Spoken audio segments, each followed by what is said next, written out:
सभी को राधे कृष्णा। ये इतना टेस्टी बना था ना कि हाथ रुक ही नहीं रहे थे और ऐसा लगा कि सारा तो मैं ही ख़त्म कर दूँगी, दूसरों को मिल भी पाएगा कि नहीं। पर आज मेरे घर में इसके लिए काफ़ी दावेदार हैं, तो हम तैयारी कर रहे हैं इटालियन बम्बोलिनी की। बहुत ही ईज़ी तरीके से बनाएंगे, बिल्कुल भी तामझाम नहीं है। पहले तो 1 कप हमने दूध ले लिया, उसमें 1/4 कप हमने शक्कर ऐड कर दिया है और 2 चम्मच हम इसमें ऐड करेंगे एक्टिव ईस्ट। ईस्ट इसमें एक्टिव वाला ऐड कर रहे हैं, तो इसे एक्टिवेट करने के लिए आपको कम से कम आधा से 1 घंटा इसे रखना पड़ेगा। कम से कम 40 से 45 मिनट तो मान के चलिए। तो सबसे पहले हम शक्कर को अच्छे से दूध में घोल लेंगे, उसके बाद इसे ढककर कम से कम 1 घंटे के लिए छोड़ देंगे। मेरे पास अभी टाइम है तो मैं इसे 1 घंटे छोड़ दे रही हूँ। अगर टाइम नहीं है तो आप इसे 40 मिनट के लिए तो ज़रूर छोड़िएगा।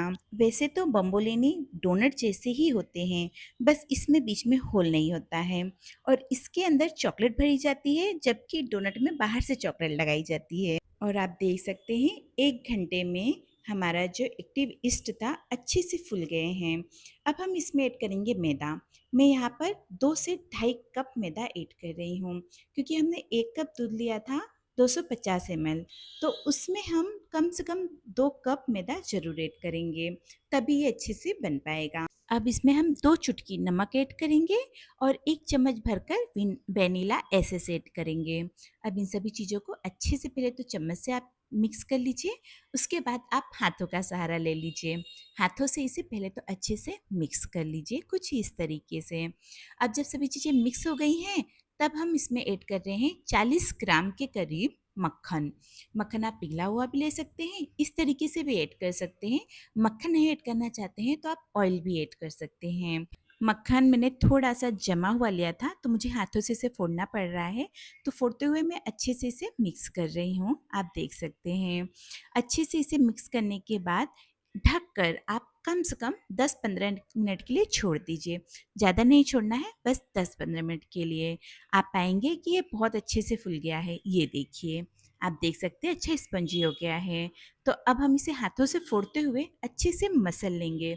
अब यहाँ पर मेन काम स्टार्ट होता है, आटे को अच्छे से स्ट्रेच करके इसे एक डो के रूप में तैयार करना, क्योंकि ये आटा आपके हाथ में चिपक रहा है। इसे आपको तब तक मसलते जाना है जब तक इसकी चिपचिपाहट खत्म ना हो जाए।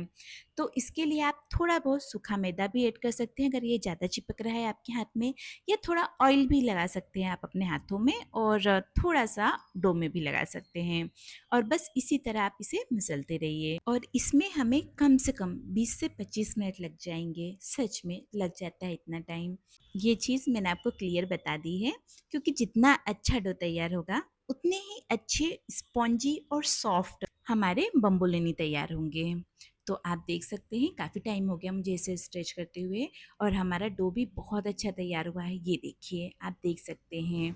तो इसी तरीके का डो हमें तैयार करना है। वैसे इसे ना आप 1 कप कॉफ़ी के साथ, एस्प्रेसो के साथ या कैपुचिनो के साथ ज़रूर ट्राई कीजिएगा। वैसे आप इसे 1 कप टी के साथ भी एंजॉय कर सकते हैं।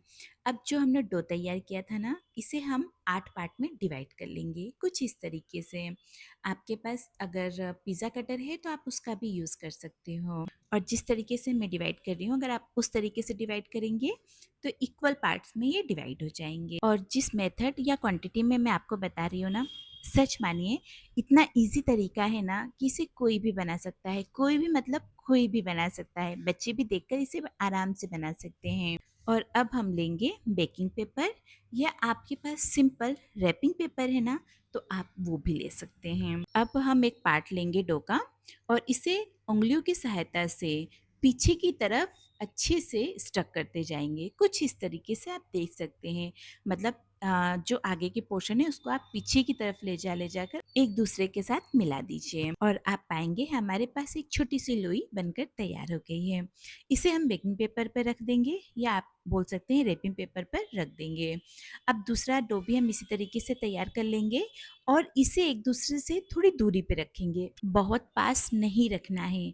अगर इसे थोड़ा सा भी पास आप रखेंगे, ये अपने साइज़ के जब डबल होंगे ना तो एक दूसरे में मिक्स हो जाएंगे, इसलिए इन्हें थोड़ी दूर पे ही रखिएगा, नहीं तो दोबारा मेहनत करना भारी पड़ जाएगा, इसलिए पहले से ही एक निश्चित दूरी पे इसे रखिएगा। आखिरी के 2 बचे हैं, इसे भी हम फटाफट बनाकर रख लेंगे। इन सभी पीसेस को अब हम 10 मिनट के लिए ऐसे ही छोड़ देंगे और जब तक ये अच्छे से रेस्टिंग पे हैं, तब तक हम यहाँ पर चॉकलेट बना लेंगे। तो यहाँ पर मैंने थोड़ा-सा दूध लिया है और मैंने चोको लावा केक बनाया था, तो उसकी थोड़ी चॉकलेट बच गई है, तो मैं वही चॉकलेट यहाँ पर मेल्ट कर लूँगी। क्योंकि मैंने इसे फ्रिज में रख दिया था, ये थोड़ी-सी हार्ड हो गई है, तो इसे यहाँ पर मैंने मेल्ट कर लिया है। आप इसकी जगह पर ना न्यूट्रेला चॉकलेट का भी यूज़ कर सकते हैं या फिर आप पेस्ट्री क्रीम का भी यूज़ कर सकते हैं या फिर फ्रूट जेम्स का भी यूज़ कर सकते हैं। ये तीनों ऑप्शन हैं और ये तीनों चीज़ें ही इसमें भरी जाती हैं। और थोड़ी-सी, बहुत थोड़ी-सी मैंने यहाँ पर व्हाइट चॉकलेट बनाई है क्योंकि मुझे डार्क चॉकलेट अभी ख़त्म करना है, तो इसलिए व्हाइट चॉकलेट बहुत थोड़ी-सी बनाई है बच्चों के टेस्ट के लिए बस। और आप देख सकते हैं जितने भी पीसेस हमने रखे थे 10 मिनट के लिए वो अपने साइज़ में डबल हो चुके हैं, आप देख सकते हैं। अब क्या करेंगे, जो पेपर पे हमने इसे रखा था उस पेपर को कट कर लेंगे। एक-एक पीस को अलग कर लेंगे ताकि हमें तेल में डालने में कोई परेशानी ना हो। तो आप देख सकते हैं बहुत आसान है इसे कट करना क्योंकि हमने पहले ही स्पेस छोड़ दी थी, तो हमारे पास काफ़ी स्पेस है इसे कट करने के लिए।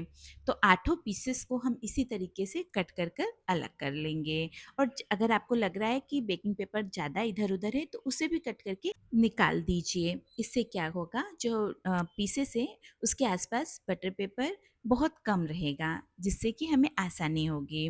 तो अब हम तेल को गरम कर लेंगे। तेल को बहुत ज़्यादा गरम नहीं करना है, तेल को मीडियम गरम करना है ताकि हमारे जितने भी बम्बोलिनी हैं वो अंदर से भी अच्छे से पके। होता क्या है, तेल अगर बहुत ज़्यादा गर्म होता है तो बाहर से तो ये पक जाते हैं बट अंदर से ये पकते नहीं हैं, मतलब अंदर से ये कच्चे रह जाते हैं। अलग ही समझ में आता है डोसे कि अंदर से कच्चे हैं जब आप इसके अंदर चॉकलेट भरते हैं तब। तो इसके लिए इस बात का ध्यान रखना बहुत ज़रूरी है कि तेल मीडियम गर्म हो। और दूसरी सबसे बड़ी बात ये है कि जैसे ही आप बम्बुलुनी को तेल में डालते हैं तो उसे ना तुरंत ना छेड़िए, आधे मिनट के लिए आप वेट कीजिए, आधे मिनट बाद उसे पलट दीजिए और उसे पलटते रहिएगा हर आधे-आधे मिनट पर।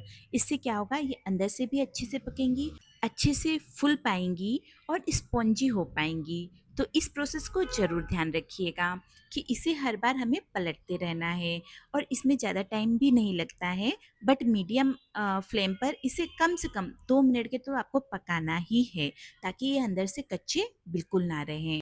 और अगर आपकी कढ़ाई का तला मोटा है तो ही आप इसे मीडियम पे रखिएगा, नहीं तो मीडियम लो पे ही रखिएगा क्योंकि इसका अंदर से पका होना बहुत ज़रूरी है, नहीं बच्चों को पेट में दिक्कत देगा। और जब आप इसे 2-3 बार पलटेंगे ना, अपने आप ये बेकिंग पेपर या जो भी आपने रैपिंग पेपर लगाया है ना, वो अपने आप निकल जाएगा, आप उसे निकाल कर अलग रख लीजिए। और ये देखिए हमारे बम्बुलिन बनकर तैयार हो चुके हैं। अब इसके ऊपर हम आइसिंग शुगर छिड़क देंगे। थोड़ा गर्म ही रहे तभी आप आइसिंग शुगर डालिएगा या पिसी हुई शक्कर भी डाल सकते हैं, तब ये अच्छे से उसमें कोट हो जाएँगे। अब एक स्टिक से इसके अंदर हम छोटा-सा होल करेंगे और उस होल में आप कोई सी भी chocolate, fruit jams, pastry cream भर सकते हैं। मैंने यहाँ पर व्हाइट चॉकलेट भी भरी है और डार्क चॉकलेट भी भरी है, आप देख सकते हैं। और ये बहुत सॉफ्ट, बहुत स्पंजी और बहुत ही टेस्टी बनी है। तो एक बार ज़रूर ट्राई कीजिएगा और कमेंट्स करके ज़रूर बताइएगा कि आपको ये रेसिपी कैसी लगी है और आपने इसे बनाया है तो आपके यहाँ कैसी बनी है, सबको पसंद आई कि नहीं आई? तो आप भी बनाइए, खाइए, खिलाइए, एन्जॉय कीजिए।